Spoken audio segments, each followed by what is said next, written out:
সমালোচনার জন্য বলি নাই, জানার জন্য বলছি। যদি হিম্মত থাকে দলিল দিবেন, না হয়তো গালিগালাজ দিয়ে বংশের পরিচয় দেওয়ার দরকার নেই। এই যে আজকে আমরা দেখেছি মামুনুল হক সাহেব জেল থেকে বের হয়েছে, উনি আলেম মানুষ, আমরা খুশি হয়েছি, এখানে সমালোচনা করার কিছু নেই। কিন্তু আশ্চর্যের বিষয় হলো এখানে, যেখানে পবিত্র ঈদে মিলাদুন্নবী সাল্লাল্লাহু আলাইহি সাল্লাম যখন আসে, আমরা যখন র্যালি বের করি, তখন এটাকে আপনারাই বলেন যে এটা রথ, হিন্দুদের রথের সাথে তুলনা করেন। আপনারাই এটাকে রথের সাথে তুলনা করেছেন, আর আপনারাই মামুনুল হক সাহেবের মুক্তির পরে আপনারাই এরকম র্যালি বের করেছেন। এটা কোথায় পেলেন? নাম্বার 2, আমরা যখন ফুল ছিটাই বা গাড়িতে যখন ফুল ছিটিয়ে যখন র্যালি বের করি, তখন আপনারাই বলেন যে এটা কোরআন হাদিসে নেই।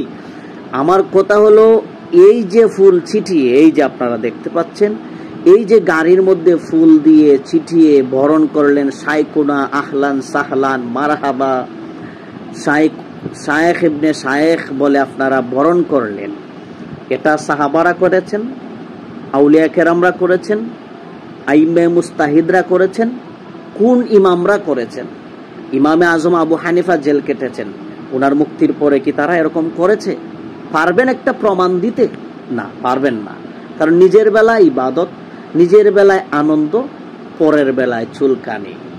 নাম্বার 3, এই যে আমরা আল্লাহ নবীজি এমন একজন পয়গম্বর যিনি সৃষ্টির আদি, রাহমাতাল্লিল আলামিন মুহাম্মদ আরবি রাসূল করিম সাল্লাল্লাহু আলাইহি সাল্লামের আগমনেই আমরা কিন্তু এটাকে আমরা করে থাকি।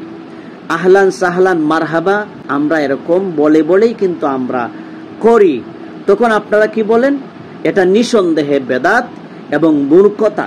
এটা যদি বেদাত হয়, এটা যদি মূর্খতা হয়, তাহলে আপনাদের মামুনুল হক সাহেবের মুক্তির পরে যে আপনারা এরকম র্যালি করেছেন, আপনারা গাড়ির বহর করে চলেছেন, এটা কোন ধরনের মূর্খতা? নাকি চুলকানি আল্লাহ নবীজির সাথে?